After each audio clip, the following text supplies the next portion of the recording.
Hello and thank you very much for tuning in to the ModdersInc.com Thermaltake Element G case review. This is the high point summary and it's brought to you by Craig Tate, aka Tech Daddy. Right here you're seeing the various display modes for the fan for the Element G.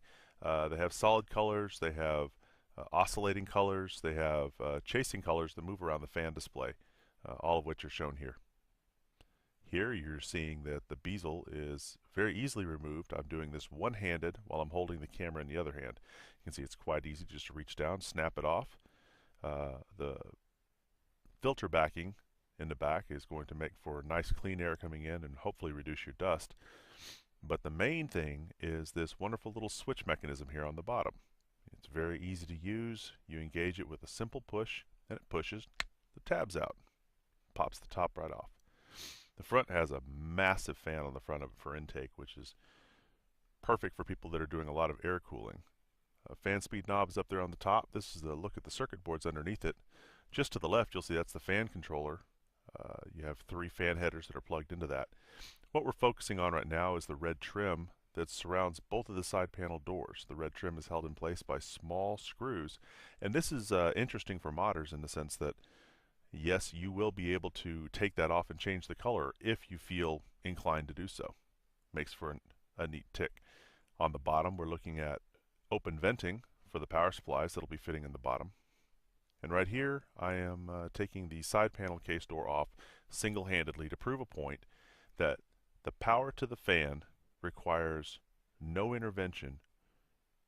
No intervention. Doesn't require 2 hands to take the side panel door off. Usually you have a 4-pin Molex that supplies power to the fan on the door, which makes it a 2-handed affair, and you have to be careful that you're not yanking something out. Here, I'm doing it one-handed. Pop, out comes the door, and look at that. There's no cables there. The cables, the power and signaling transfer is actually handled by contact pads. If you'll notice here on the back side of the door, the fan is actually mounted very well, and it's just a nice, sleek, rubberized cable that's sleeved to the contact pads there at the end. They're spring-loaded so that whenever you shut the door, the contact pads or the contact pins make connection with the contact pads that I'm showing you right there.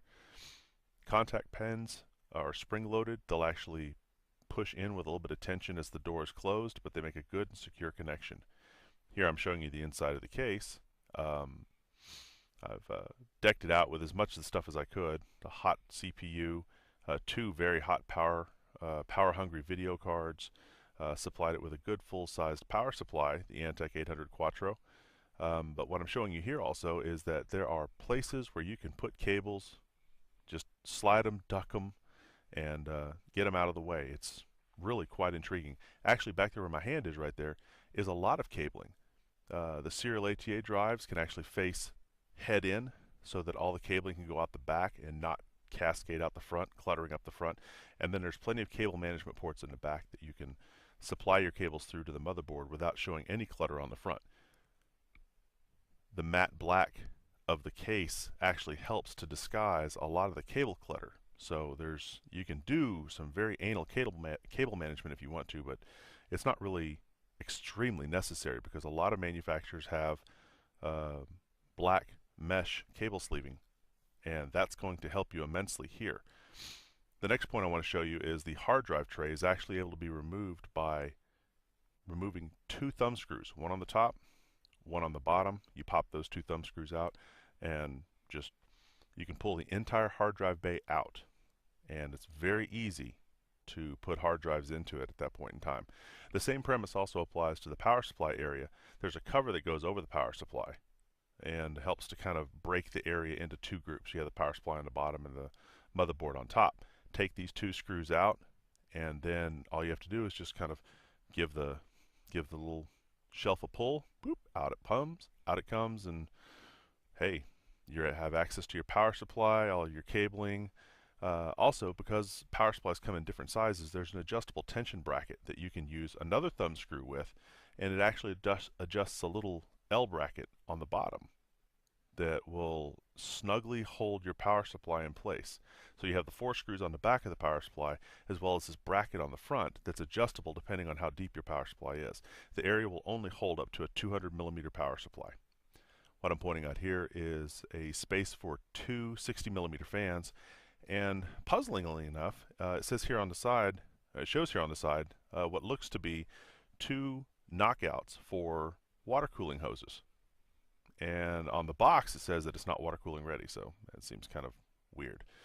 What I'm trying to show you here is that with a fully equipped case and all the video cards are going to have 4 PCIe graphics adapters, or 4 PCIe graphics power leads, an ATX power lead, and then a motherboard power lead, and then you've got powering and cabling for your hard drive. And how does that all fit into the case? I'm showing you on the back right here. The case actually has built-in clips in the back that are actually very sturdily mounted. You can't pull these things out unless you really monkey with them. And they have friction clips on the top that will actually hold all the cabling and the sleeving.